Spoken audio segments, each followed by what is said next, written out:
एक सीधा सवाल, अगर आपने अपने फायदे के लिए किसी जानवर को बनाया और फिर जब फायदा खत्म हुआ तो उसे मरने के लिए छोड़ दिया, आज जब फिर बाजार में उसकी कीमत नजर आई तो हम उसे खिलौना बनाकर बेच रहे हैं, आप इसे कंजर्वेशन या संरक्षण कहेंगे? यही सच्चाई है इन पुंगनूर गाय की। पुंगनूर गाय कोई नेचुरली इवॉल्व्ड जंगली जानवर नहीं है, इसे हम इंसानों ने बनाया है। इसे 200-300 साल पहले आंध्र प्रदेश के चित्तूर के सूखे इलाकों के लिए पुंगनूर स्टेट के राजा जमींदारों ने सिलेक्टिवली ब्रीड किया।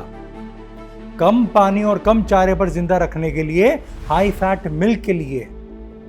ये उनकी एक यूटिलिटी प्रोडक्ट थी। फिर 1970 से ऑपरेशन फ्लड आया। सरकार और लोगों को सिर्फ ज्यादा दूध चाहिए था। जर्सी और एचएफ जैसी विदेशी नस्लों को बढ़ावा दिया गया। पुंगनूर दूध के बाजार में इनएफिशिएंट साबित हुई। कुछ ज्यादा फायदा नहीं था तो हमने खुद अपने लालच में इस देसी नस्ल को, पुंगनूर गाय को खत्म कर दिया। लेकिन फिर किसी स्मार्ट इंसान को नजर आया इंडिया के बढ़ते अमीर और एक नया बाजार, वर्ल्ड्स स्मॉलेस्ट काउ, वास्तु गाय, हेरिटेज एसेट, आपकी अपनी पर्सनल, लो मेंटेनेंस और कम खर्चे वाली घर में लक्ष्मी गाय।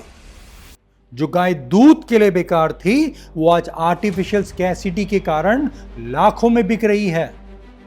जब दूध का बाजार खत्म हुआ तो स्टेटस और माइथोलॉजी, धर्म का बाजार शुरू हो गया। शोषण खत्म नहीं हुआ, बस पैकेजिंग बदल गया। यह गाय खुले मैदानों, मिट्टी और सूखे जमीनों पर चरने के लिए बनी थी। आज इसे मुंबई के 1000-2000 स्क्वायर फीट के एसी फ्लैट्स में मार्बल फ्लोर्स पर रखा जा रहा है, दिखावे के लिए। नतीजा, मार्बल पर लगातार खड़े रहने से लेमिनाइटिस का रिस्क बढ़ता है, हूफ डिफॉर्मिटी होती है और मूवमेंट ना होने के कारण जॉइंट्स डीजनरेट होते हैं। कोई एसी ये लग्जरी या दिखावे का झूठा प्यार इस हकीकत को, बायोलॉजी को ओवरराइड नहीं कर सकता। वैसे भी हर म्युनिसिपल एक्ट के कानून से रेजिडेंशियल फ्लैट्स में लाइफ स्टॉक रखना पूरी तरह गैर कानूनी है। यह पब्लिक हेल्थ का वायलेशन है। लेकिन एनफोर्समेंट सिर्फ गरीबों पर होता है, अमीर पेट ओनर्स पर नहीं। यह क्लास हिपोक्रेसी है।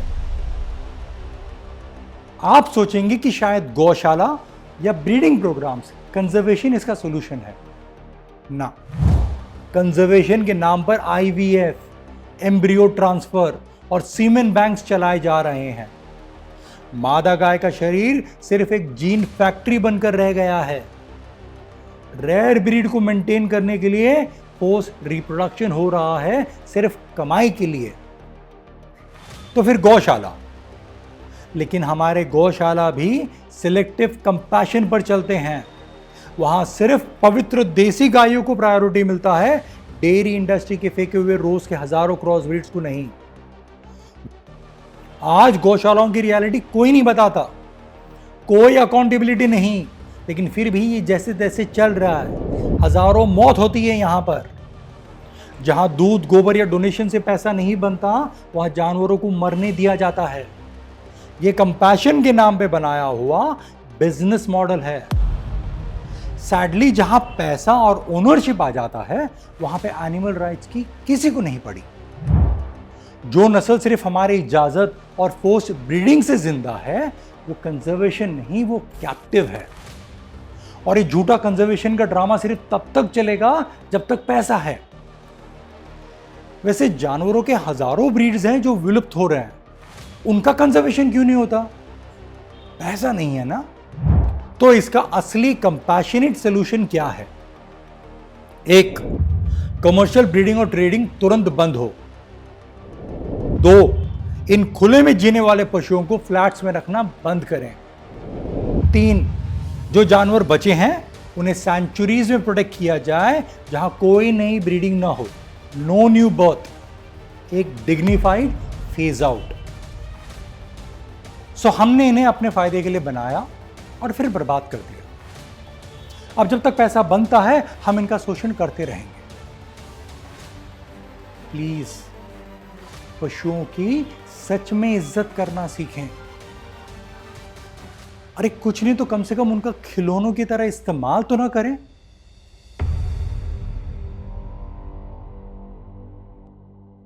Stop buying